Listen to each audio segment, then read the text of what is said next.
ko guys, nagbiyahay na food ko no. Anim din atong kinabuhi guys. Biyahe man jud ta kada adlaw ani. Sa hawin na ni atong kamot. Pero wa jud tay mahimo ani kay mura man ni atong trabaho. Di punta mo masayro. Wala punta guys.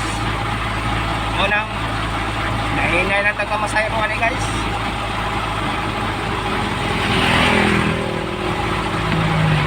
Ngayong adlaw sa iyong tanan no? Salamat po sa iyong tanan.